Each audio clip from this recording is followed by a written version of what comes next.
Hola a todos y bienvenidos a Ecumenos. El día de hoy quiero hablar sobre la teología del pacto.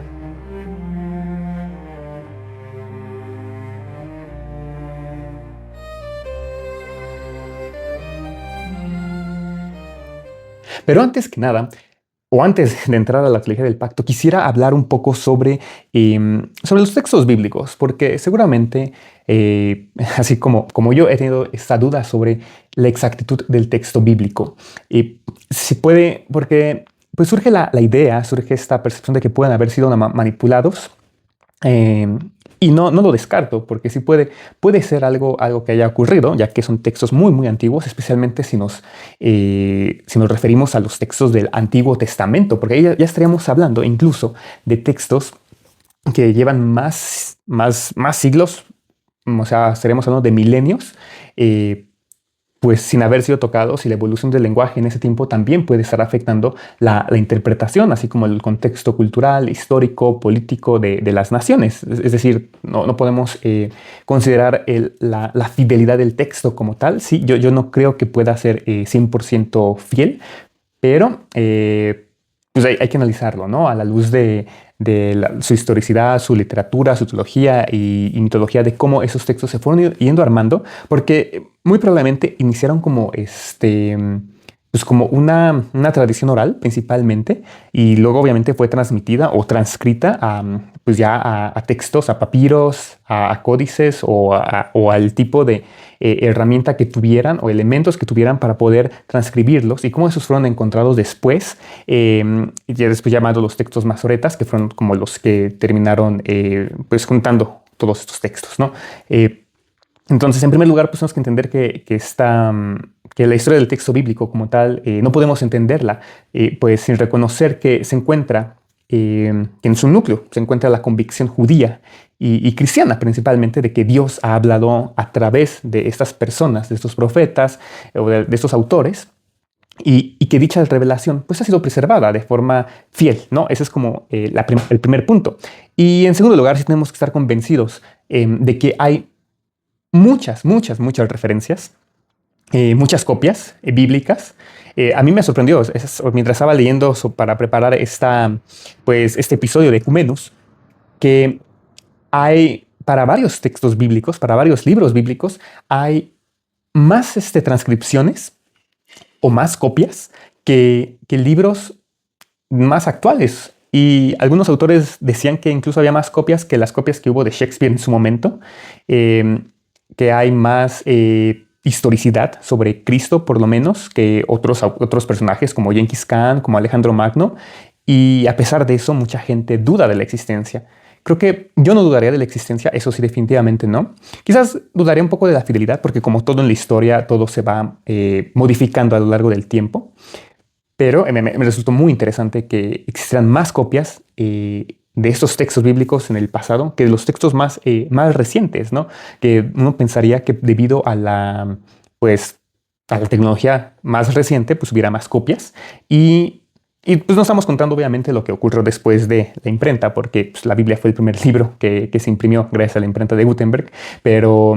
Y pues obviamente eso implica que es el libro pues, que tiene más copias a nivel mundial a la fecha. Pero es interesante que esto se siga, esta experiencia o esta forma en que la Biblia actualmente sigue siendo el libro más reproducido, pues en el pasado seguía, pues fue en su momento a través de estos textos, estos libros por separado, ¿no?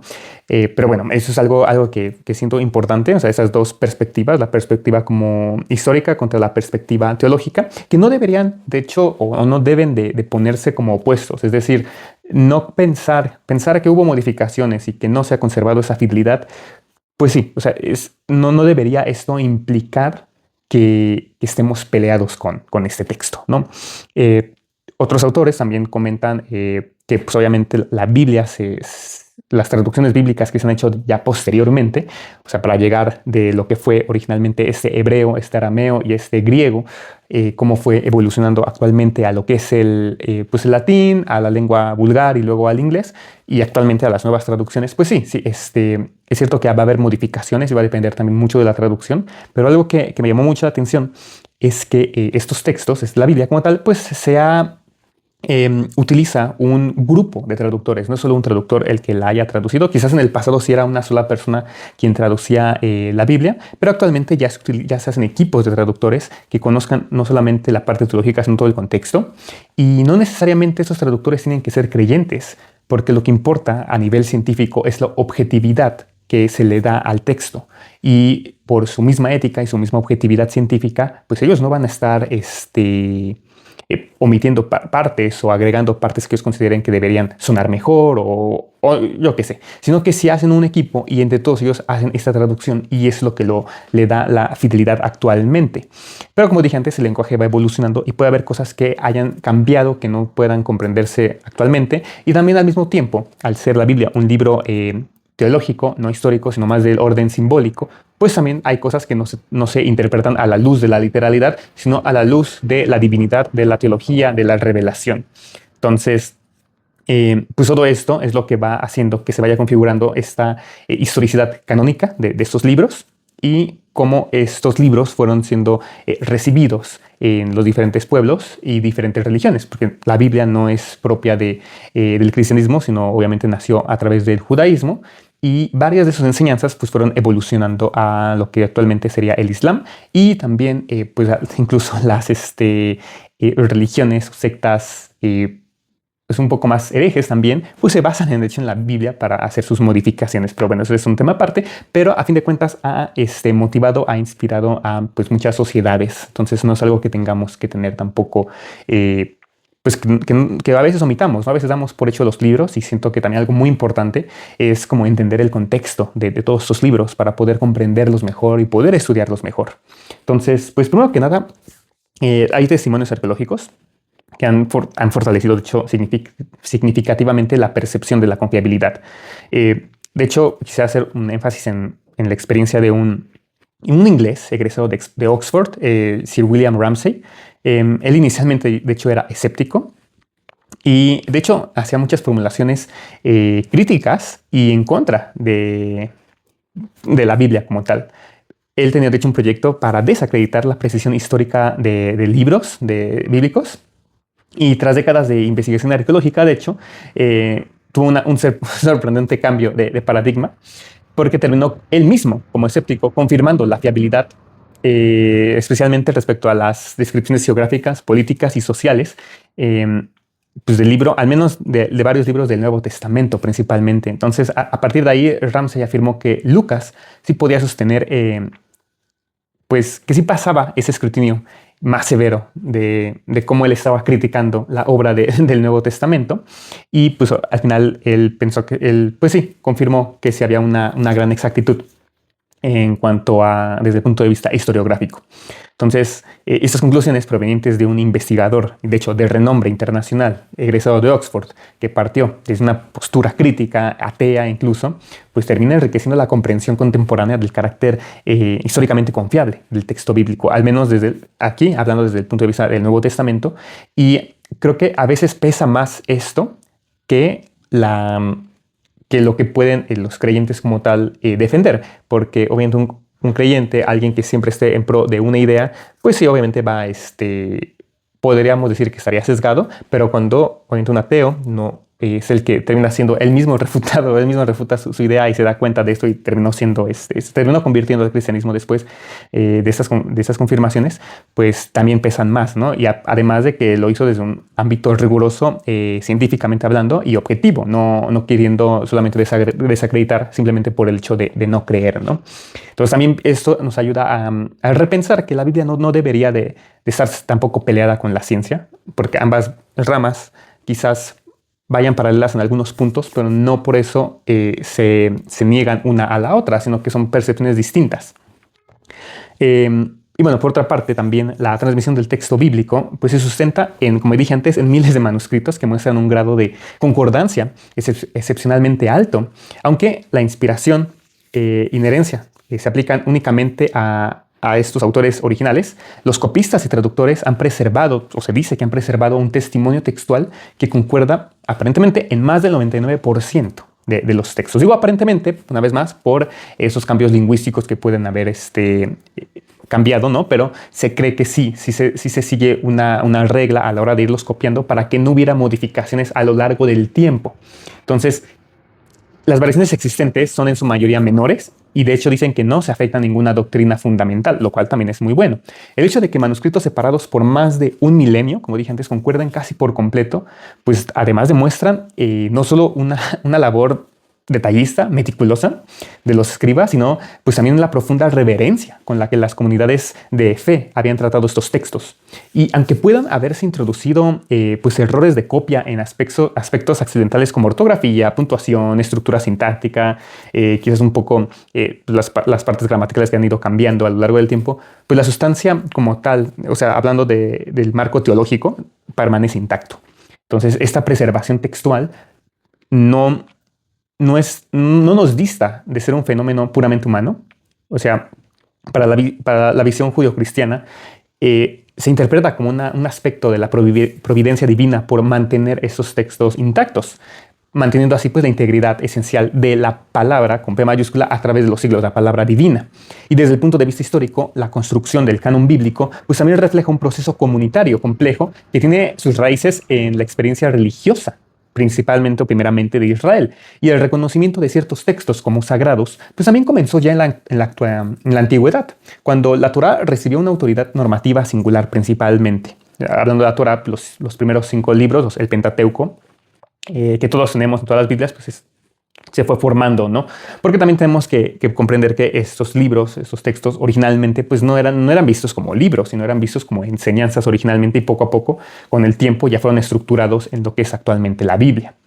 Entonces, cuando hablamos también del periodo del Segundo Templo, los profetas y los escribas, pues fueron progresivamente, también fueron reconocidos como inspirados por Dios. Aunque actualmente también hay discusión sobre ciertos libros que esa discusión pues entró incluso a la era rabínica. Y en el contexto cristiano, esos primeros creyentes también heredaron el canon hebreo en una especie de forma de tripartita, es decir, a través de la Torá, el Pentateuco, los profetas y escritos. Y al mismo tiempo también comenzaron a reconocer la autoridad de los escritos apostólicos producidos en torno a la vida, muerte y resurrección de Cristo. O sea que la Biblia no solamente fue formando a través de diferentes textos que incluyen también, de hecho, las cartas y los relatos apostólicos. Por eso también se agregan todos estos textos. Y pues esto ayudó a generar una conciencia creciente de que Dios seguía hablando a través de todos estos documentos. Y para el siglo II, de hecho, ya existía una colección ampliamente reconocida de escritos del Nuevo Testamento o neotestamentales, si se podría llamar de esa forma, y los concilios del siglo IV y V, pues no crearon como tal el canon, como se cree, como tal, sino que confirmaron una práctica litúrgica y teológica consolidada, algo que también es muy importante. Como había dicho, o sea, la Biblia como tal, este librote que tenemos, la Biblia, no tenemos que imaginar que así era la Biblia cuando Cristo nació, por ejemplo. No era la Biblia así en esas épocas. Antes, pues tenían sus rollos, tenían todo esto. Y los libros pues, también eran distintos, ¿no? No eran los libros como los conocemos ahora. Y fue más bien después de la resurrección de Cristo, cuando la Biblia fue tomando esta forma. Porque a fin de cuentas, Biblia significa libros, conjunto de libros. O sea, todos estos libros pues, al final terminaron siendo juntados de esta forma para crear el canon bíblico. Entonces, este desarrollo del canon pues se integra profundamente con la teología del pacto, que es a lo que quiero llegar, porque a fin de cuentas hubo varios textos y cada confesión, mejor dicho, cristiana, pues también fue tomando diferentes textos. O sea, si hablamos del catolicismo, que tiene, ¿cuántos? 7 libros más que el canon protestante, y el canon ortodoxo tiene todavía más libros que el canon católico romano. Entonces, al final, cada confesión fue tomando distintos libros. Algunos fueron aceptados y otros no fueron aceptados debido a pues, percepciones de que si fueron inspirados o no fueron inspirados, porque al final de cuentas lo que quieren mantener en la Biblia es mantener como esa inspiración. Pero por eso, como había hablado antes de los evangelios apócrifos, por ejemplo, quizás no se consideran como tal inspirados, pero yo siento que sí tienen algo de lo que podemos nosotros aprender y lo que nosotros podemos también analizar, interpretar y utilizar para nuestra vida diaria. Entonces siento que también de esta misma forma los libros quizás que para los protestantes vean apócrifos al resto, o que nosotros como católicos romanos veamos a los ortodoxos como esos libros apócrifos, o los ortodoxos piensen que, que las demás denominaciones han eliminado los libros, pues ya es como perspectivas, ¿no? O sea, al final de cuentas esto no debería afectar también cómo nosotros percibimos o cómo entendemos la teología, porque al fin de cuentas estamos o sea, al final estamos creyendo en lo mismo, o sea, Dios nos está revelando su palabra y al mismo tiempo Dios nos revela no solamente la palabra a través de la Biblia, bueno, de la Biblia hablando en ese sentido, sino como a través de de la naturaleza, a través del conocimiento de libros de matemáticas, de física, de química, de todo lo que tenga que ver con también el estudio de la naturaleza. Entonces, siento que tenemos que aprender también de todo esto. Pero bueno, para no salirnos tanto del tema, desde la perspectiva también judía, la escritura pues terminó registrando pues la historia del pacto, ¿no? Que es a lo que quiero llegar, la historia del pacto entre Dios e Israel. A eso se refiere la teología del pacto, comprender qué fue lo que Dios le prometió a su pueblo. Entonces en la Torah, pues esto está considerado o constituye como una constitución divina como tal. O sea, una especie de ley, de tratado que como que se firmó, si lo vemos como de forma mortal, de forma humana, o sea, un pacto que se hizo entre Dios y las diferentes tribus, y vamos a ir hablando de los diferentes pactos que fueron habiendo, que se van viendo a lo largo de la Biblia. Entonces, o sea, empezaríamos, de hecho, con el pacto adánico, que sería de Adán, y luego va pasando por Moisés, por Abraham, etc. Y el cristianismo, pues no se quedó atrás, o sea, también terminó heredando ese pacto antiguo y agrega el pacto cristiano. Entonces, interpreta, de hecho, la obra de Cristo como cumplimiento y renovación de dicho pacto, o de dichos pactos. De modo que entonces entendemos las Escrituras como testimonio autorizado del actuar redentor de Dios. Y la formación del canon, pues se considera, o podemos de hecho verlo de esta forma, como algo inseparable de la vida del creyente. El pueblo recibe, o nosotros recibimos, discernimos, preservamos y transmitimos la revelación escrita porque la comprendemos como una guía normativa para vivir bajo la alianza divina. Entonces, la autoridad bíblica no se fundamenta únicamente en su origen inspirado, sino en su recepción continua por comunidades que reconocen en ella la voz de Dios como este pacto que se fue formando.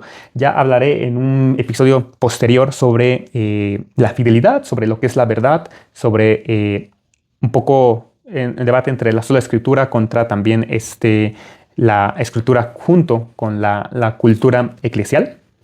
Pero de momento vemos que esta parte, la parte bíblica, pues también, ¿por qué? O sea, esto intentando responder por qué se le da mucho peso a la Biblia, pues tiene que ver con esto, con esta recepción. Pero como dije al principio del episodio, también antes de que fueran escritos los libros como tal, los textos, pues también todo esto era o provenía de una tradición oral también. Entonces, eso quiere decir que también la parte tradicional de cómo se efectuaban ciertos rituales, cómo se vivía la vida teológica, pues también influye a la hora de nosotros de cómo podemos entender a Dios. Entonces, esta supervivencia del texto bíblico a lo largo de la historia es pues un acontecimiento cultural y espiritual que, pues, de hecho, entre más leemos, se puede considerar extraordinario,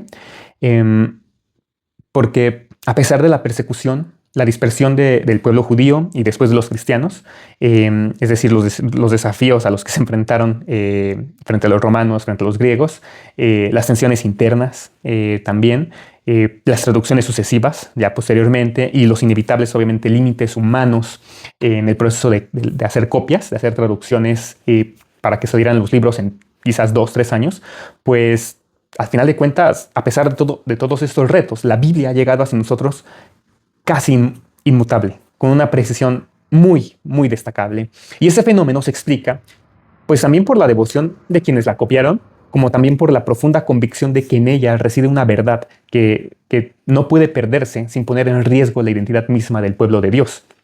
Entonces, de esta forma, la historia de la formación, de la preservación y la canonización del texto bíblico revela también una interacción dinámica entre lo divino y lo humano. Es cierto que los autógrafos, por así decirlo, originales no se conservan. La integridad sustancial del texto, que es algo a lo que quiero hacer énfasis, es lo que se permanece. Y permanece como testimonio, de hecho, de la fidelidad que fue trascendiendo los límites o limitaciones de los escribas y también la complejidad de esta transmisión cultural, ¿no? Entonces, la exactitud y la autoridad de la Biblia moderna, pues no dependen quizás, o no deberemos entenderlo como que dependan de una perfección material absoluta, porque nunca vamos a poder alcanzar esa perfección absoluta, somos mortales y como tal hay cierta imperfección en esta vida mortal, pero sí podemos entenderlo como una continuidad de la intención teológica, histórica y espiritual de todos estos autores que son considerados inspirados y de la comunidad que la ha custodiado, que ha protegido, que ha hecho lo posible para transmitir estos textos a través de todos estos siglos para llegar al día de hoy. Y esto de esa relación entre la doctrina de la inspiración y lo que es la crítica textual moderna, pues también creo que es importante porque nos ayuda a entender uno de los puntos más relevantes para comprender cómo puede sostenerse la visión de la escritura y cómo podemos reconocer esa complejidad histórica de su transmisión.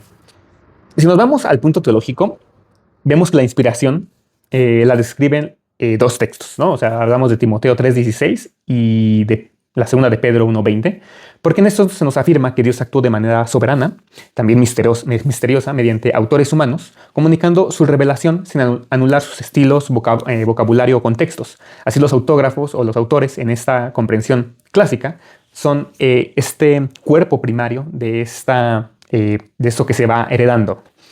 La obra del Espíritu garantiza, de hecho, que los autores bíblicos pues hayan escrito, o lo que fueron escribiendo, pues confirma que fue verdadero, fue confiable y adecuado para su propósito teológico. Así vemos quizás que la crítica que se le tiene, especialmente desde el punto de vista ateo, que luego termina siendo más un intento de desacreditar por desacreditar sin conocimiento, pues no se debería ver como una amenaza para la visión bíblica, sino que eso debería permitir, de hecho, que se siga investigando más, porque de hecho a la larga se han descubierto más, no serían papiros, pero porque no se han escritos en papiro, pero sino que más textos, digamos, más textos antiguos, más rollos antiguos se han ido encontrando conforme ha pasado el tiempo, y de hecho eso ha ayudado a sustentar y a reevaluar mejor la Biblia, porque de hecho esos textos no agregan ni remueven ninguna modificación bíblica, porque eso es lo que ha demostrado que las nuevas copias que se han encontrado, pues son iguales. Quizás si había una copia que estuviera un poco dañada, al encontrar una nueva se ha podido encontrar al menos algo nuevo, ¿no? Algo que quizás aquí estaba faltando, o una palabra que se pensaba que era esta y terminó siendo otra. Pues eso es lo que ha permitido que las nuevas Biblias, las nuevas traducciones, pues también vayan teniendo mejores pues transcripciones y mejores traducciones también, y las Biblias de estudio pues han permitido también agregar nuevos comentarios a estas interpretaciones. Entonces, eso es lo que se ha logrado, ¿no? O sea, si se evalúan todos estos manuscritos, y no solamente los manuscritos hebreos o estos textos hebreos, sino que también los arameos, los griegos, pues también han permitido que, o sea, se ha comprendido que a pesar de esas traducciones, la fidelidad, o al menos el espíritu como tal del texto, pues se mantiene, ¿no? O sea, se ha podido reconstruir a nivel muy preciso a través de las diferentes copias la misma Biblia. Y eso es, creo que lo más interesante. O sea, el contenido original y el contenido como tal se mantiene, como ya dije. O sea, puede que varíe una palabra, un artículo, un vocablo, pero el contenido original como tal se mantiene. Entonces, eso es lo que hace que quizás la Biblia se considere como también muy especial, ¿no? Porque a pesar de todo el tiempo, a pesar de las limitantes humanas, se ha mantenido originalmente. Entonces eso creo que es algo que es muy importante, ¿no? Cómo ese mensaje inspirado pues sigue llegando a nosotros sin aparentemente una distorsión doctrinal, una distorsión que cambie por completo algunas tradiciones. Entonces, creo que lo que podemos quizás aprender de los ateos no es tanto esa crítica que quiere destruir, sino una crítica textual, aprender a criticar lo que hay, ver qué es lo que estamos aprendiendo, qué es lo que estamos leyendo. O sea, no solamente desde el punto de vista bíblico, sino como en general, ¿no? O sea, las noticias que vemos, especialmente ahora con la inteligencia artificial, existen muchos videos, muchas imágenes que ya no sabemos si son reales o fueron generadas. Entonces hay que ser como muy críticos de qué es lo que se nos está diciendo, qué es lo que estamos viendo, qué es lo que estamos estudiando, porque es a través de ser críticos, de hacernos las preguntas sobre qué es lo que estamos estudiando, lo que nos permite también aprender más. En el caso de la Biblia, en el caso de del estudio teológico también, pues creo que considero muy importante también ser muy críticos, ser muy preguntar demasiado con respecto a qué es lo que estamos leyendo y no dar por hecho las cosas, porque y de igual forma tenemos que entender el contexto en el que estamos leyendo todos los pasajes, porque obviamente podemos solamente extraerlos quizás de forma aleatoria, nada más tomar una línea y ya con eso inventarnos como una historia completamente distinta a lo que la Biblia está diciendo. Y no solamente aplica para la Biblia, sino para muchos refranes, también muchos dichos, muchos libros, muchos textos, muchas interpretaciones. Incluso cuando estamos contando un chisme, por así decirlo, o más bien los chismes surgen de que no se cuenta la historia completa o el relato completo. Entonces, también uno puede prestarse a hacer chismes de tomar fragmentos de la Biblia. Y no, tenemos que aceptar que tenemos que entender todo esto, tenemos que hacernos preguntas y si somos muy creyentes, tenemos que también aceptar que mientras estamos leyendo vamos a recibir esa inspiración. Entonces, eso es creo que algo muy importante también, porque si así de especial se considera o consideramos la Biblia y otros libros, o sea, también si yo estoy leyendo algo de matemáticas, estoy leyendo algo de psicología, de psicoanálisis, algo de física, pues también hay que cuestionarlo, no darlo por hecho.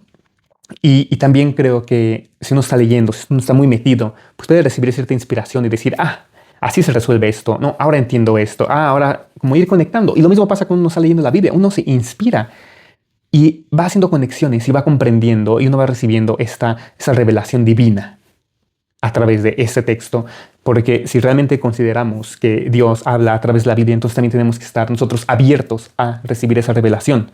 No podemos simplemente cerrarnos a solo estar leyendo de forma cuadrada lo que estamos viendo en la Biblia, sino que tenemos que escuchar también, escuchar a Dios para que también ese aprendizaje pues, nos nutra en nuestra vida.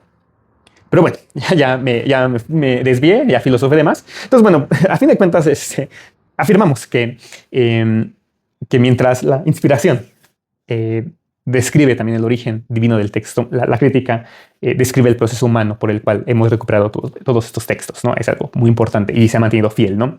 Entonces, también la metodología histórica y filológica ha ayudado a mantener estos textos también y como dije antes, a mantener las traducciones fiables, ¿no? Como dije, hay un cuerpo de traductores, un equipo de traductores que ayudan a mantener fiel los textos, que sean lo más parecidos a cómo era original y a lo que se quisiera decir originalmente. Entonces eso también es muy importante, porque tanto la parte metodológica como la parte inspiracional, como la parte histórica, pues convergen en la convicción, en creer que la palabra escrita puede ser conocida, puede ser considerable como fiable. Porque si el Espíritu inspiró el texto original, entonces la preservación sustancial del mismo, a lo largo de todo ese tiempo, a lo largo de los siglos, a lo largo de los milenios, pues manifiesta una coherencia con el carácter de Dios, de la perfección de Dios, que pues entonces no permitiría que su revelación quedara perdida por fallos accidentales de copistas, que fuera destruida, que fuera manipulada, que fuera tergiversada. Creo que eso es lo que permite demostrar entonces la perfección de Dios. Entonces solamente quisiera pues agregar la parte de Timoteo 3, 16, 17 y 2 de Pedro, que dice, toda la escritura es inspirada por Dios y útil para enseñar, para corregir, para instruir en justicia, a fin de que el hombre de Dios sea perfecto, enteramente preparado para toda buena obra. Y después dice, entendiendo, primero esto, que ninguna profecía de la Escritura es de interpretación privada, porque nunca la profecía fue traída por voluntad humana, sino que los santos hombres de Dios hablaron siendo inspirados por el Espíritu Santo. Así, los autores en esta pues, comprensión clásica, pues hablan de la obra que el Espíritu Santo garantiza que los autores bíblicos escribieron pues, como una verdad confiable y adecuada también para el propósito teológico, ¿no? Entonces, es algo que pues, quería mencionar, ¿no? Principalmente. Y bueno, pues quería hacer este pequeño breviario cultural sobre lo que es la Biblia, sobre el canon bíblico, para ahora sí entrar a lo que es la teología del pacto La teología del pacto siendo pues una corriente que busca como tal entender toda la historia de la salvación como una unidad orgánica gobernada por la soberanía de Dios, quien, o sea, hablando de que Dios en su libre pues condescendencia se relaciona con la humanidad por medio de pactos. Y esos pactos no son meros contratos ni simples promesas, sino actos de autorrevelación y de gracia mediante los cuales el Creador o Dios establece las condiciones de comunión, vida, bendición con todo lo que ha creado. De esta forma, cuando se aborda la teología del pacto, cuando abordamos la teología del pacto, nos estamos adentrando en, creo que una estructura conceptual que da forma a la tradición, tanto judío como cristiana. Es una estructura que nos permite comprender la historia también de la salvación, no como una serie de eventos aislados, sino como una trama, un drama coherente, donde Dios, el ser humano y todo el mundo participan en una especie de diálogo. Un diálogo que va siendo sellado no por la lógica contractual del intercambio, sino por la fidelidad divina y la respuesta humana. O sea, es decir, que en la teología del pacto lo que se pone de manifiesto no es simplemente la idea de un acuerdo entre partes, como algo legal, sino la revelación de un Dios que decide comprometerse con su creación, entrar en relación y establecer el tiempo, establecer un marco de comunión que trasciende las limitaciones del tiempo y del espacio. Así, el pacto, pues, no es algo legal, no es un contrato, ni una categoría simbólica, sino que es el modo en el que Dios estructura su relación con la humanidad. El pacto es, en el fondo, la historia de la salvación. Es el lenguaje mediante el cual Dios se comunica, promete y al mismo tiempo exige fidelidad. No como un acto de imposición, sino como un acto de invitación al amor recíproco. De hecho, aquí si nos vamos al término hebreo berit, que se traduce habitualmente como pacto o alianza, pues connota una relación establecida por voluntad divina en la que ambas partes terminan asumiendo compromisos, aunque siempre desde la primacía de la iniciativa de Dios. No es el ser humano quien negocia con Dios, sino que Dios es quien desciende, quien toma la iniciativa y establece los términos de una relación que el hombre es llamado a aceptar. Desde una lectura psicoanalítica, pues esa iniciativa divina también nos refleja también algo más que un gesto paternalista o autoritario. Estamos viendo la manifestación de la dimensión simbólica de este otro absoluto, de este gran otro que funda una ley y un deseo. Este pacto es la instauración del orden simbólico en el ámbito teológico. Nos introduce el lenguaje de la promesa y de la fidelidad y delimita los contornos también del bien y del mal, lo que es de la vida y de la muerte y de lo que es ser y lo que es no ser. Así, trasladado a la narrativa bíblica, los pactos se despliegan progresivamente, cada uno revelando una faceta del carácter divino y una respuesta humana particular. Es decir, que estos pactos no van a ser al final idénticos, pero sí van a compartir una continuidad. Y estos pactos inician en Adán y llegan hasta Cristo. La historia de los pactos es la historia de una especie de pedagogía, de una ortopedia divina. Un proceso de educación espiritual donde el hombre aprende a conocer a Dios y también aprende a conocerse a sí mismo. El pacto adámico, que es el primer pacto, es el que nos va a inaugurar el orden moral de la creación. Luego nos encontramos con el pacto noaico de Noé, que nos introduce a la universalidad de la gracia después del juicio. El pacto abrámico funda la elección y el mosaico instituye la ley. De ahí nos saltamos al pacto davídico, que anuncia la realeza mesiánica, y el nuevo pacto, el pacto cristiano, es el que finalmente cumple y trasciende todos los anteriores al establecer una comunión interior mediante el Espíritu. De esta forma, el concepto de pacto pues, nos funciona como una especie de arquitectura simbólica que sostiene toda la teología bíblica, articulando la relación entre justicia y misericordia, también entre la ley y la gracia y la promesa de Dios y su cumplimiento posterior.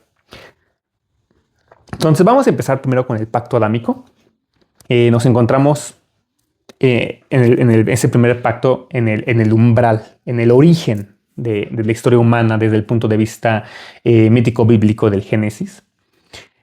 Nos encontramos en el jardín del Edén y la humanidad es introducida como una especie de relación perfecta con Dios, donde se encuentra el humano, nos encontramos en un lugar donde nada hace falta y donde podemos vivir bien. Todos los deseos están siendo cumplidos, ¿no? En este hermoso lugar. Entonces se nos habla de una relación de comunión perfecta con Dios. Por eso es que no nos hace falta nada. La falta primordial sería entonces esa falta de no poder encontrarnos con Dios. En este primer lugar, en este jardín del Edén, donde la obediencia no se percibe como una imposición, sino como una forma de participación en la vida divina. El mandato de no comer del árbol del conocimiento constituye el signo visible de esa relación.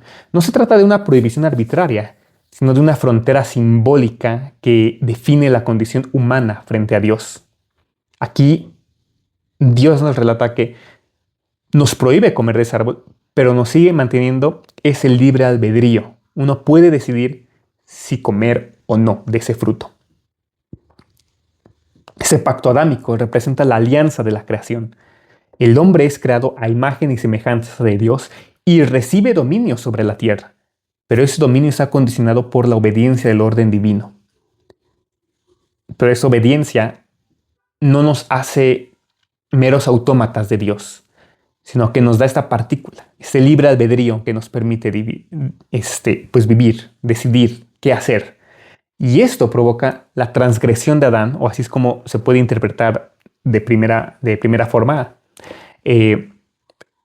porque visto desde la forma moral, Adán no solamente rompe la norma, sino que rompe la comunión y desintegra esta relación originaria de confianza y amor con Dios. En el psicoanálisis podríamos decir que el pecado original introduce la conciencia de esta falta, el descubrimiento de la carencia que acompaña el deseo. La expulsión del paraíso entonces no es solo un castigo, de hecho, sino es el inicio del drama humano de la búsqueda, de la reconciliación y del retorno a la plenitud perdida. Y creo que desde esa perspectiva, esta falta es muy importante para poder nacer. De otra forma estaremos viviendo, estaremos viviendo sin ninguna preocupación realmente. No estaríamos, en términos humanos, en términos de emociones, creo que no estaremos, a mi parecer, ya iré cuando iremos, vaya leyendo el Génesis, vamos a ver qué más podemos extraer de estos elementos. Pero primeramente, nos habla del quebrantamiento moral y de esta separación de ese lugar. Pero esta separación es lo que nos permite, de hecho, crecer y llegar a donde estamos actualmente. Creo que eso también es algo muy importante desde la formación psíquica del hombre. Desde el punto de vista teológico, pues sí, se busca siempre la reconciliación y el retorno a esta plenitud divina. Entonces, ese pacto con Adán o ese pacto adámico, aunque implícito, pues sí termina encerrando en sí este germen de toda la historia posterior de los pactos, ya que en este pacto se manifiestan las dos dimensiones fundamentales de la relación con Dios, la promesa de vida y la advertencia de la muerte, porque al ser expulsados nos volvemos mortales, entonces podemos vivir. Cuando Dios dice, el día que comieres de él, ciertamente morirás. Introduce también la dimensión de esta responsabilidad moral, pero también hace consciente al humano de su mortalidad. En ese instante nace la conciencia. Y tras esta caída, el hombre y la mujer son cubiertos por túnicas de piel. Dios nos inaugura la economía de la gracia, proveyendo cobertura al pecado mediante un gesto de compasión. Este acto anticipa entonces el principio sacrificial que va a recorrer el resto de la Biblia y que alcanzará su plenitud en el sacrificio del Mesías. El pacto adámico no se clausura con la expulsión del Edén, sino que es la base de la existencia humana bajo la promesa de una redención futura. De ahí la conexión de Eva y Adán, el principio, con Cristo y María, el final. Ahora pasemos al pacto de Noé. Seguimos en el orden del Génesis, del libro de Génesis. Este pacto nos representa una nueva etapa en la historia de la revelación.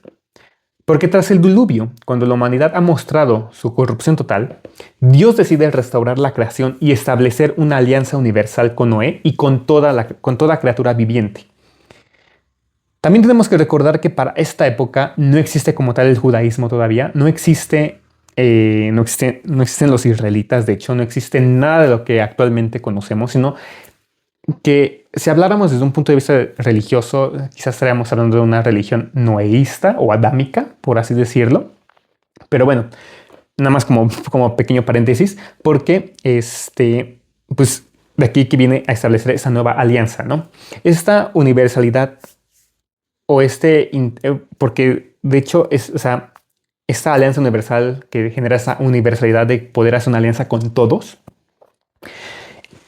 creo que es muy importante mencionarla porque el pacto no está mediado por no va a estar mediado por una elección particular o una promesa mesiánica futura, sino que se dirige a toda la humanidad y a toda la tierra misma. Creo que es algo muy importante porque conforme va avanzando, si nos metemos creo que un poco más con la parte histórica de la Biblia, se entiende por qué los israelitas quieren ser solamente el pueblo elegido y se dejan afuera todas las demás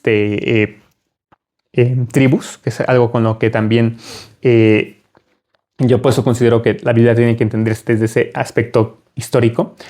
Pero en la parte de Noé y más adelante con Cristo se nos dice que la salvación, que esta promesa abarca a todo el mundo, no solamente a un solo pueblo. Es algo muy importante. En ese sentido, el pacto de Noé es un pacto del orden cósmico, un acto de reconciliación entre Dios, el hombre y la naturaleza. Ese arco iris que al final del diluvio pues, se nos erige como un signo visible de esta alianza, un símbolo que une el cielo con la tierra. Ese puede ser el simbolismo que le podemos dar al arco iris, recordando tanto a Dios como al hombre la promesa de que nunca más habrá un diluvio que destruya la vida. Y aquí es donde entra entonces lo que es la teología ecológica, que es una fidelidad divina que se extiende más allá de lo humano y que termina abarcando toda la creación. Podríamos decir que este pacto nos introduce en el principio del límite como una mediación necesaria entre el instinto de destrucción y la posibilidad de la vida. Aquí también se nos da a entender que a pesar de que la humanidad fue hecha a imagen y semejanza, Dios se preocupa por todo lo que creó, por los animales, por las plantas, por la vida en sí. Y por eso es que está este pacto, esta teología ecológica de toda la creación, que toda la creación tiene que ser respetada, no solamente entre humanos, sino entre toda la vida. Y por eso también, en términos psicoanalíticos, digo que esto nos permite entender el límite entre la pulsión de vida y la pulsión de muerte. El diluvio puede ser esta metáfora del inconsciente colectivo desbordado, de la pulsión de muerte que amenaza con anular toda forma de orden. Ese pacto, es la instauración de un nuevo equilibrio, una sublimación del caos en favor de la estabilidad psíquica. El texto de Génesis 9 nos muestra que este pacto no depende de la perfección moral de Noé ni de la humanidad, sino de la gracia de Dios, porque dice que no volverá a generar un diluvio. No nos dice que no lo va a hacer si no nos portamos bien, no nos dice que lo va a hacer bajo ciertas circunstancias, sino que no va a volver a haber diluvio. Es un pacto incondicional, un compromiso unilateral donde Dios se ata a su propia promesa. Y la teología reformada, la teología protestante, verá en esto un pacto de prefiguración de la gracia soberana. El hombre, incapaz de sostener su fidelidad, es sostenido por la fidelidad de Dios. Dios reafirma el valor de la vida humana y establece el principio de justicia. El que derrame sangre de hombre, por el hombre su sangre será derramada. Y esta afirmación de hecho nos introduce en la dimensión ética del pacto. La vida es sagrada porque el hombre lleva la imagen de Dios en él. El pacto noánico une la gracia y la ley en este equilibrio simbólico que prepara el camino para el resto de los pactos. La humanidad ahora es consciente de su fragilidad, de la misericordia divina. Se convierte también en guardián de la vida humana y de la vida natural, llamando así o llamándonos a nosotros a respetar la creación como un don y no como una posición. Este pacto nos marca el tránsito del juicio a la promesa fue castigado Adán y ahora es la promesa de que sí, se da cuenta de que vamos a equivocarnos N veces, pero Dios va a estar ahí siendo fiel a nosotros. Y lo menos que podemos hacer nosotros entonces es ser fiel a Él después de que Él nos ha perdonado una y otra y otra y otra vez. El arco en que la antigüedad representaba el arma del cazador o del guerrero es ahora colgado, un arco iris, un arco ahí. El arco es colgado como si Dios renunciara entonces a la violencia. Este gesto tiene una resonancia ética y psicoanalítica también. Es decir, Dios renuncia a su propio poder destructor. Y eso nos inaugura la posibilidad de una nueva relación con el hombre basada en la confianza y no en el temor. La promesa divina se convierte así en una estructura fundante o fundacional de la esperanza humana. En este punto se nos revela la función existencial.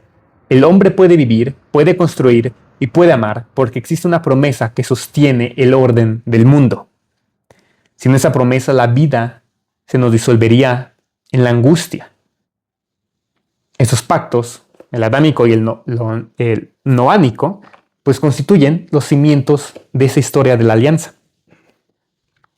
Recordando que con Adán se descubre la ley moral y con Noé la humanidad aprende que la misericordia divina es más fuerte que el ser juzgado.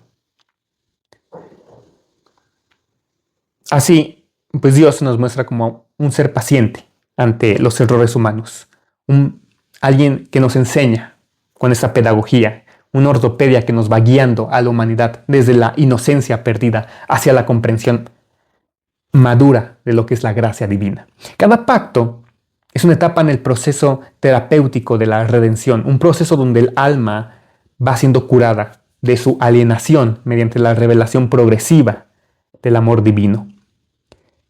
Si el psicoanálisis busca la sanación de nosotros, del sujeto, mediante la palabra, la teología busca la sanación del mundo mediante la promesa. Pero en ambos casos se debe al lenguaje.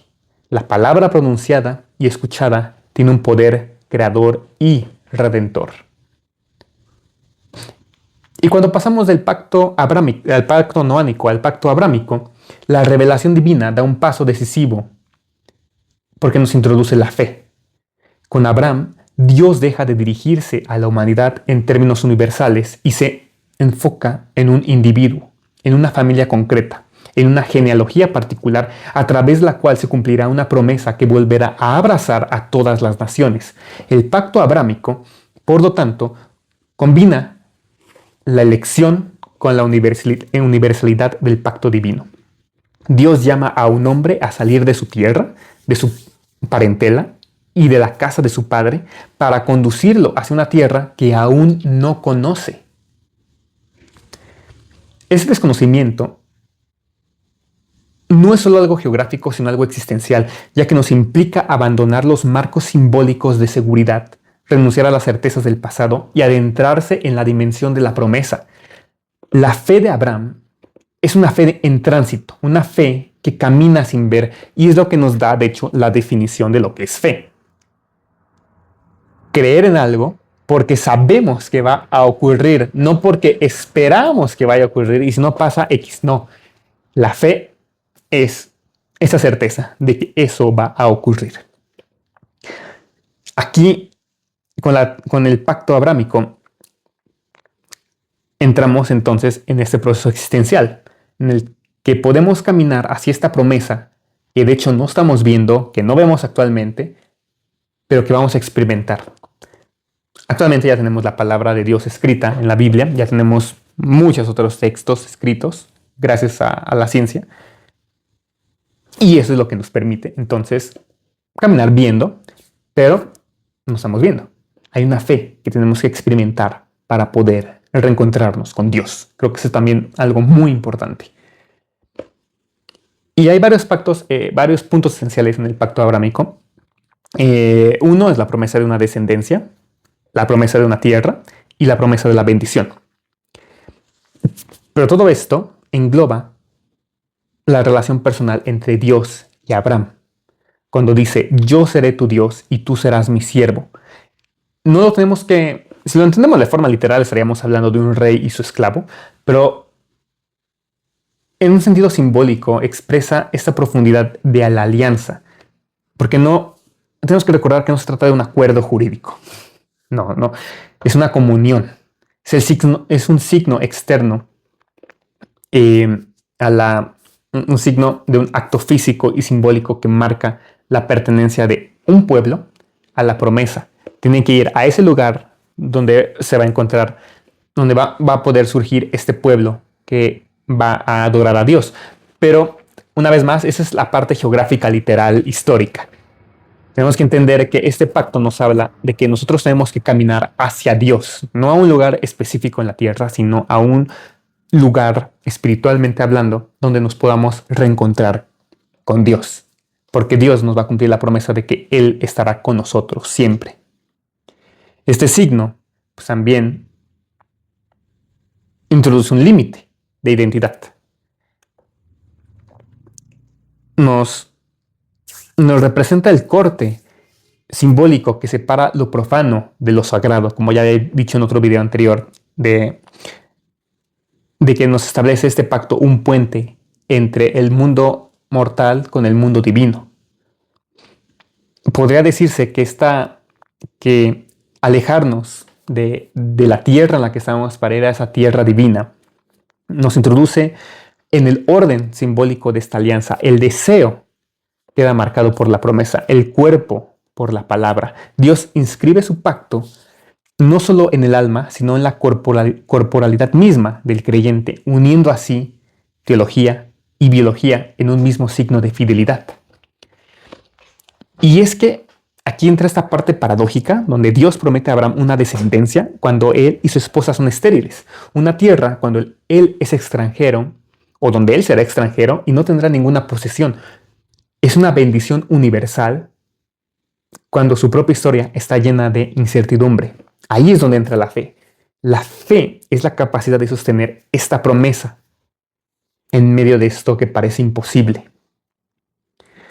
Hablaríamos o diríamos aquí que desde este acto simbólico que desafía la lógica de lo real, o sí, es esto que parece imposible, que está desafiando pues, la vida misma de Abraham, pues Abraham de hecho está actuando según la palabra de Dios, incluso cuando todo parece negado. Este tipo de fe es lo que fundamenta al verdadero creyente. Un acto de confianza radical que permite al individuo situarse más allá de lo que el instinto nos diría, más allá de lo que la evidencia empírica nos va diciendo. Es un pacto que sí, se entiende como de forma teológica, pero también de forma antropológica, porque aquí se nos muestra cómo el ser humano vive por la palabra y no solo por lo que ve, no solo por lo que tiene a su alcance, sino que por aquello que se nos promete que podemos tener. En el sacrificio, de hecho, de Isaac, este pacto alcanza el punto culminante, a la prueba definitiva. Es un momento muy interesante, a veces gracioso, cuando Dios pide a Abraham que ofrezca a su hijo. La promesa misma, o sea, Dios mismo parece poner en riesgo la vida de la descendencia de Abraham. Sin embargo, este acto no puede interpretarse como una prueba sádica, sino como una revelación profunda de la dinámica del deseo y de la fe. Aquí, si hablamos de ese autor Kierkegaard, que habla en Temor y Temblor, él ve en este pasaje la paradoja de la fe que suspende lo ético en favor de una obediencia absoluta del absoluto. El sacrificio frustrado de Isaac simboliza esa transformación del sacrificio humano en sacrificio espiritual. la sublimación de la violencia en confianza. Hay una transformación. Abraham no mata a su hijo porque ha aprendido a entregar su deseo a Dios. Y Dios, al proveer el carnero, atorado ahí, revela que su pacto no exige la muerte del hijo, sino la entrega del corazón. Es algo muy interesante porque muchas que será tribus, muchos pueblos antiguos, especialmente aquí en Mesoamérica, había mucho que tenía que ver con el sacrificio y tiene que ver mucho, de hecho, si nos vamos con Yuval Noah Harari y analizamos un poco más la mitología de estos pueblos, los pueblos ganaderos o los pueblos que se dedicaban a la ganadería estaban muy enfocados en los sacrificios porque se consideraba en su cosmovisión o su cosmogonía que al matar ya fuera un animal o a una persona, esa sangre derramada pues alimentaría a estos dioses, alimentaría a la tierra misma, alimentaría a las plantas, alimentaría a los animales y así las cosechas, los animales, todo seguiría pues viviendo, seguiría habiendo alimento para las cosechas o para las temporadas posteriores. Aquí, viéndolo desde ese punto de vista mitológico, también podemos entender este cambio en el que Dios ya no busca un sacrificio humano como en otros pueblos. Busca un sacrificio de uno mismo. Es simbólico porque si Abraham pudo haber matado a su hijo, pero aquí entendemos que nosotros tenemos que estar dispuestos a sacrificarnos a nosotros mismos, a hacer este sacrificio por alcanzar la gloria divina, por regresar a Dios. Y bueno, pues el simbolismo, tenemos al carnero, que es como de la familia, de hecho, de los corderos. Entonces creo que también hay un simbolismo que viene representado, viene siendo una especie de proto-evangelio hacia Cristo. Y si no, pues también lo podemos entender como que no es necesario sacrificar a otra persona, sino sacrificarnos a nosotros mismos y sacrificamos a un animal, a un tercero para Dios. No tenemos que matar a alguien, a otro humano.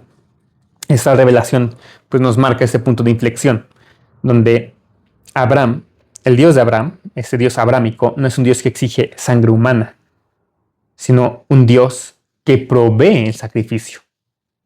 El carnero sustituye a Isaac. Este carnero, ¿de dónde llegó? Llegó gracias a Dios. Dios es el que va a decir, no, sacrifica esto. Y esta sustitución, la sustitución en la que el Dios no pide el sacrificio humano, sino que Él es el que provee el sacrificio, conecta con Cristo. Cristo sacrifica para que nosotros ya no tengamos que hacer esa muerte. Nos vamos a sacrificar en vida, pero con nuestro propio pues con lo que nosotros podamos hacer para Dios. Esa sustitución pues, anticipa, como dije antes, esta teología redentora que vamos a ver en el Nuevo Testamento. Entonces pasamos de la ley, pasamos de la alianza universal, pasamos a la parte humana, a esta conexión de comunión entre Abraham y Dios, para entrar ahora a la teología mosaica, al pacto mosaico de Moisés. Nos situamos en el momento en que la promesa hecha a Abraham se traduce en una realidad comunitaria y legislativa.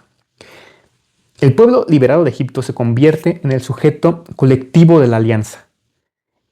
En el Sinaí, Dios va a renovar y ampliar la promesa estableciendo una ley que regula la vida del pueblo en todos sus aspectos. Este pacto no va a anular, de hecho, los pactos previos, sino que va a desarrollar una nueva dimensión, la del orden social y jurídico. Mientras el pacto con Abraham se centraba en la fe personal, el de Moisés se orienta hacia la obediencia comunitaria y es la constitución de Israel como pueblo sacerdotal. Vosotros seréis para mí un reino de sacerdotes y una nación santa, dice el Señor. En ese sentido, el pacto mosaico representa la institucionalización de la alianza. La promesa se convierte en la ley. La fe se transforma en obediencia estructurada. Los 10 mandamientos son el corazón de este pacto. No son simplemente normas éticas, sino la expresión del carácter de Dios y del ideal de relación entre Él y su pueblo. La ley no es un medio de salvación, sino una forma de vida dentro de la alianza. El pueblo que había vivido esclavizado bajo el poder del faraón recibe ahora una ley que lo libera de esta anomalía. La obediencia a la ley no es esclavitud, sino libertad orientada hacia el bien. En la dialéctica entre la ley y el deseo, este pacto busca armonizar entonces la pasión humana con justicia divina. Pero el problema surge cuando la ley se absolutiza y se convierte entonces en fin en sí misma, generando una religión de letra y no de espíritu, como denunciará hecho más tarde los profetas y el mismo Cristo. El sacrificio aquí ocupa un lugar central en este pacto. El sistema levítico regula las ofrendas y los ritos de expiación, estableciendo un lenguaje simbólico de reconciliación. Así, cada sacrificio, cada sangre derramada por estos animales, cada ceremonia es una dramatización de la relación entre el pecado, la culpa y el perdón. El sacerdote actúa como mediador entre el hombre y Dios, prefigurando la necesidad de una mediación perfecta que se cumplirá en el Mesías. Esos ritos, de hecho, terminan operando entonces como mecanismos de descarga simbólica de la culpa, permitiendo a estas personas, a esos creyentes, a esta comunidad, al sujeto colectivo, elaborar la tensión entre transgresión y expiación. Sin embargo, el peligro siempre va a estar acechando. Que el rito se vuelva vacío, que el sacrificio se convierta en repetición sin sentido, eso es algo que siempre termina amenazando las religiones. Los profetas por eso denunciaron después esta desviación, recordando que el verdadero sacrificio es el corazón contrito, no la mera observación formal. De este modo, el pacto mosaico se presenta como una etapa intermedia necesaria para estructurar la conciencia, pero insuficiente para alcanzar la plenitud de la comunión. Y cuando llegamos, de hecho, al pacto davídico, Dios promete a David que su casa y su reino permanecerán para siempre. Aquí la alianza se centra en la figura del rey, no como mero gobernante político, sino como un mediador entre Dios y su pueblo. La promesa de una dinastía eterna proyecta la esperanza hacia el futuro, hacia un descendiente de David que establecerá un reino de justicia y paz. Ese es un punto crucial en la historia bíblica, porque conecta la teología del pacto con la expectativa mesiánica que culminará en Cristo. Desde una perspectiva simbólica, este pacto representa entonces la unión entre el poder y la santidad, entre lo humano y lo divino, este puente entre lo mortal y Dios. David, a pesar de sus pecados, es llamado hombre conforme al corazón de Dios, recordándonos que Dios va a estar ahí para nosotros, siempre y cuando nosotros siempre estemos esforzándonos por estar con Dios. Este calificativo revela que el pacto no se basa en la perfección moral, sino en la sinceridad del amor. La fidelidad divina se manifiesta precisamente en la fragilidad humana. Esta realeza de David introduce también el deseo de poder como lugar de tentación y de redención. David encarna tanto la grandeza del hombre que confía en Dios como su caída del que se deja arrastrar por su deseo. Nos volvemos a encontrar con un reflejo de Adán. El episodio con Betsabé muestra cómo el poder puede corromper incluso al ungido. Sin embargo, el arrepentimiento de David revela la profundidad de la alianza. El perdón no anula la justicia, pero la justicia no cancela el amor. David expresa el drama de la culpa y la esperanza de la restauración. Crea en mí, oh Dios, un corazón limpio. Este clamor resume toda la dinámica del pacto. El corazón humano, aunque quebrantado, puede ser renovado por la gracia. Y en este sentido, el pacto davídico no solo tiene una dimensión política, sino profundamente psicológica y espiritual. Anticipa la necesidad de un rey que no solo gobierne exteriormente, sino que reine en el interior del hombre. El Mesías prometido, hijo de David, será la síntesis de todos estos pactos anteriores: la obediencia de Adán restaurada, la fidelidad de Noé perfeccionada, la fe de Abraham consumada, la ley de Moisés cumplida y el trono de David eternizado. Esta teología del pacto es un desarrollo progresivo. Va preparando el terreno para esa plenitud. Cada pacto revela un aspecto del misterio de la relación entre Dios y el hombre, pero ninguno alcanza la totalidad hasta la revelación del nuevo pacto, del último pacto. Es la historia de un amor que busca expresarse en todas sus formas posibles, desde la creación hasta la redención, hasta encontrar su realización definitiva en la unión del Verbo y la carne. Cuando nos encontramos, cuando llegamos a este nuevo pacto, ahora que estamos entrando, o que ya nos encontramos de hecho en el terreno del Adviento, preparándonos para este cuerpo que va a ser la encarnación del Verbo, entramos en el clímax de toda la historia de la revelación. Todo lo que se había anunciado en los pactos anteriores, promesa, ley, realeza, sacrificio, comunión, encuentra aquí su cumplimiento y su sentido definitivo. No se trata de un pacto más dentro de la serie, sino del pacto final, el que recapitula y trasciende a todos los demás. El profeta Jeremías había anunciado aquí: «He aquí que vienen días, dice el Señor, en los cuales haré un nuevo pacto con la casa de Israel y con la casa de Judá. No como el pacto que hice con sus padres el día que los tomé de la mano para sacarlos de Egipto, porque ellos invalidaron mi pacto. Aunque fui yo un marido para ellos, dice el Señor, pero este será el pacto que haré con la casa de Israel. Daré mi ley en su mente y la escribiré en su corazón, y yo seré su Dios y ellos serán mi pueblo». En estas palabras se revela el núcleo esencial del nuevo pacto: la interiorización de la ley y la transformación del corazón. Ya no se trata de tablas de piedra, sino de corazones vivientes. Ya no de mandamientos externos, sino de una comunión interior. Cristo, en la última cena, pronuncia las palabras que sellan esta nueva alianza: «Esta copa es el nuevo pacto en mi sangre, que por vosotros será derramada». Aquí alcanzamos la expresión más sublime y al mismo tiempo más concreta. El nuevo pacto no se funda en una promesa futura ni en una obediencia legal, sino en un acto de amor absoluto: el sacrificio del Hijo. Dios no solo habla, sino que se entrega. No solo promete, sino que cumple. No solo exige, sino que se da a sí mismo.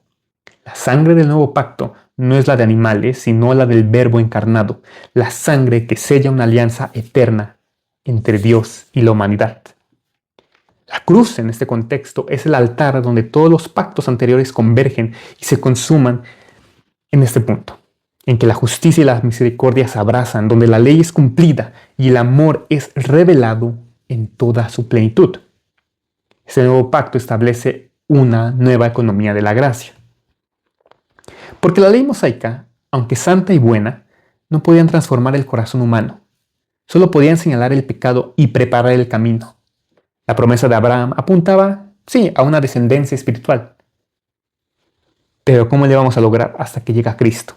Y la realeza davídica se transforma en una realeza espiritual, donde el trono no está en Jerusalén, sino en el alma de cada uno de nosotros, de cada uno de los creyentes. Ese nuevo pacto no es una simple continuación, sino una transfiguración.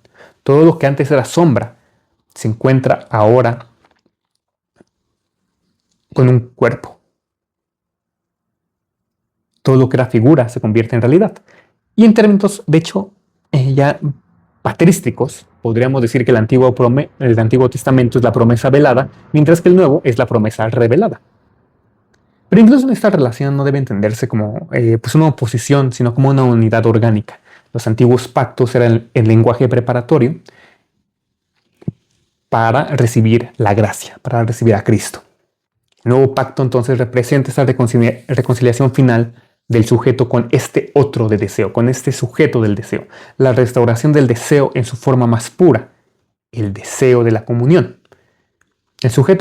Antes el sujeto, las personas, los creyentes, se relacionaban con Dios a través de la ley, de sacrificios, de mediaciones sacerdotales, lo cual implicaba siempre cierta distancia, cierta estructura de prohibición, cierto alejamiento, pero con Cristo esa distancia se anula, porque el mediador se convierte en la mediación misma. El Verbo se hace carne. La encarnación es en ese sentido la abolición de la escisión simbólica entre lo divino y lo humano. El sujeto creyente, la iglesia, todos nosotros, al interiorizar el nuevo pacto, se deja de vivir bajo el peso de la culpa para vivir bajo la dinámica del perdón. La gracia sustituye a la represión como principio estructurante del alma. Y esto no significa que desaparezca la responsabilidad moral. O sea, tampoco tenemos que decir, ya, somos salvos y hágase lo que tenga que hacerse. No. Sino que se transforma, porque la economía sino que se transforma La economía afectiva de la relación con Dios ya no se obedece por miedo, sino por amor, y se cumple por participación. En ese sentido, en la Eucaristía, el nuevo pacto se hace presente de manera sacramental. Cada vez que los cristianos participan del pan y del vino, no se repite un ritual vacío, sino que actualiza la alianza eterna. La memoria se convierte en presencia. La Eucaristía es la síntesis de toda la historia del pacto. El árbol del Edén se revive en el pan de la vida. El arco iris del pacto de Noé se refleja en el cáliz. La promesa de Abraham se cumple en la comunidad de fe. La ley de Moisés se interioriza en la conciencia iluminada por el Espíritu. La realeza de David se perpetúa en el reino de Cristo. Todo converge en este momento de comunión en el que el tiempo y la eternidad pues se tocan. Ese nuevo pacto además tiene esa nueva dimensión escatológica. No se agota en el presente sacramental, sino que apunta hacia la consumación final de la historia. En el Apocalipsis, el pacto se cumple plenamente. El pacto final ya no será mediado por signos ni por promesas, sino por la presencia directa de Dios en la nueva creación. La teología del pacto es así también una teología de fe, desde Adán hasta Cristo y desde Cristo hasta la segunda venida, que consumará la escatología completamente. Todo se orienta hacia la restauración de la comunión perdida. El arco narrativo de la Escritura es del amor que no se rinde, que busca, que promete, que espera y finalmente nos habita. Este nuevo pacto no es solo un evento histórico, sino un principio ontológico. Es la nueva creación, la instauración de un orden donde la gracia sustituye al juicio y la vida vence a la muerte. El inconsciente colectivo de la humanidad, cargado de culpa y de deseo frustrado, es redimido por la palabra pronunciada desde la cruz. Consumado es. En esta frase el lenguaje mismo alcanza esa plenitud redentora. El Logos, que al principio crea todas las cosas, ahora las recrea desde el interior de la historia humana. El nuevo pacto es también un nuevo lenguaje, un lenguaje de perdón, de misericordia, de filiación. El Espíritu Santo, el mediador invisible de este pacto, actúa como el gran terapeuta del alma, transformando la memoria dolorosa en memoria agradecida. La culpa se convierte en gratitud y el pasado deja de ser una carga. Este nuevo pacto se expresa en la comunidad de los creyentes. La Iglesia no es simplemente una institución humana, sino la prolongación viviente del pacto. La diversidad de culturas, lenguas, experiencias se unen bajo este mismo espíritu. Dios no salva almas aisladas, sino que forma un pueblo nuevo, una humanidad reconciliada. El amor al prójimo se convierte en el signo visible del pacto interior. En esto conocerán que sois mis discípulos, si tenéis amor los unos por los otros. El amor deja de ser un mero sentimiento y se convierte en el principio ontológico de la existencia redimida. En el pacto adámico, el hombre aprende la responsabilidad moral. Después aprendemos la confianza en la misericordia, la fe en la promesa, la obediencia a la ley, la esperanza mesiánica, y al final nos encontramos en esta plenitud de la comunión.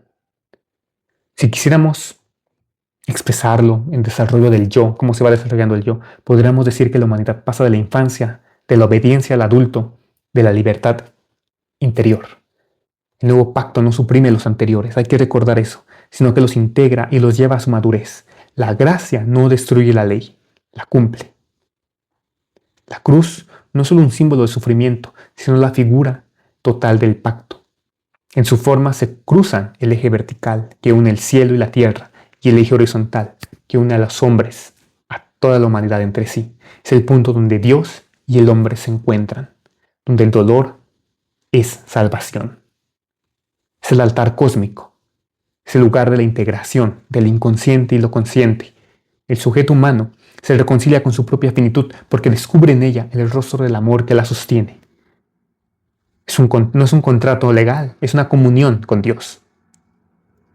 Y esta transformación que comienza en el alma se proyecta hacia toda la creación, anunciando un futuro en el que todo será restaurado.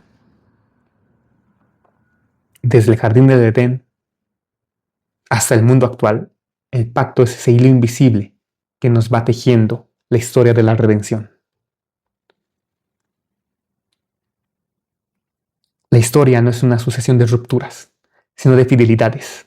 Que la gracia no es una concesión, sino una forma de ser, y que el amor en su forma más pura es un pacto. En la plenitud del nuevo pacto, la humanidad encuentra su destino: participar de la vida divina, vivir en comunión con el amor que todo lo crea, lo sostiene y lo redime.